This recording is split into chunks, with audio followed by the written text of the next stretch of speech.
నమస్తే. Welcome to Andhraprabha. నేను మనస్విని.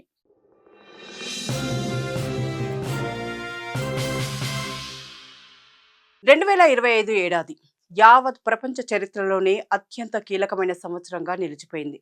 అగ్రరాజ్యాల్లో అధికార మార్పిడి నుంచి యుద్ధాల వరకు, ప్రకృతి వైపరీత్యాల నుంచి సాంకేతిక విప్లవం వరకు అనేక సంఘటనలు జరిగాయి. ఇటు దేశీయంగానూ అనేక కీలక పరిణామాలు చోటు చేసుకున్నాయి. Operation Sindoor, operation Kagar, labour సంస్కరణలు, ప్రజా సంక్షేమ పథకాలతో పాటు అత్యంత విషాద ఘటనలకు సాక్ష్యంగా నిలిచింది. ఆ వివరాలేంటో ఇప్పుడు చూద్దాం. ప్రతి సంవత్సరం ప్రతి ఒక్కరికి ఏదో ఒక అనుభవాన్ని ఇస్తుంది. కొందరికి మంచి జరిగితే మరికొంతమందికి చెడు జరగవచ్చు. కానీ అందరూ ప్రతి ఏడాది ఏదో ఒక గుణపాఠం అయితే ఖచ్చితంగా నేర్చుకుంటారు. ఈ క్రమంలోనే భారత చరిత్రలో 2025 ప్రతి ఒక్కరికి గుర్తుండిపోతుంది. ఈ ఏడాదికి చాలా ప్రాధాన్యత ఉంది. మొదటిగా, దేశ సమగ్రతను కాపాడే విషయంలో ప్రధాని నరేంద్ర మోదీ కొన్ని కఠిన నిర్ణయాలు తీసుకున్నారు. దేశ పౌరులపై జరిగే దాడుల విషయంలో సంయమనంతో కాకుండా ఖచ్చితమైన చర్యలతో సమాధానం ఇస్తుందని నిరూపించారు. ఈ క్రమంలోనే చేపట్టిన ఆపరేషన్ సింధూర్ ఉగ్రవాదంపై ఉక్కుపాదం మోపడంలో కీలక చర్యని చెప్పవచ్చు.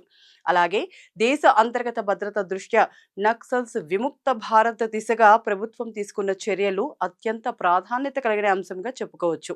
తర్వాత అంశం, 2025 ఏడాదిలో మన దేశం పెట్టుబడులకు బలమైన గమ్యస్థానంగా నిలుస్తూ ప్రపంచ దేశాలను ఆకర్షిస్తోంది. లేబర్ సంస్కరణలు, వీటిని ఎప్పుడో చట్టం చేసినప్పటికీ ఈ సంవత్సరంలో దేశంలో అమల్లోకి వచ్చాయి. 29 పాత చట్టాలను 4 కోడ్లుగా ఏకీకృతం చేశాయి. ఇది కూడా చాలా ప్రాధాన్యత కలిగిన అంశంగా నిలిచింది.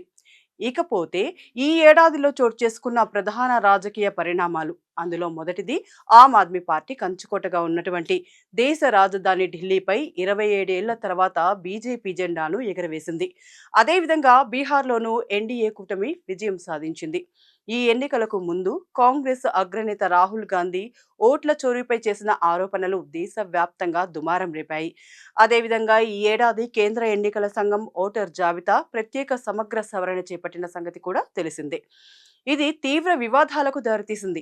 బీహార్లో అసెంబ్లీ ఎన్నికలకు ముందు అక్కడ సర్వ్ నిర్వహించారు. ఇక అదే విధంగా మహాత్మా గాంధీ జాతీయ గ్రామీణ ఉపాధి హామీ చట్టం స్థానంలో బీవీజీ రామ్జీ పేరుతో తీసుకువచ్చిన బిల్లుకు లోక్సభ ఆమోదముద్ర వేసింది.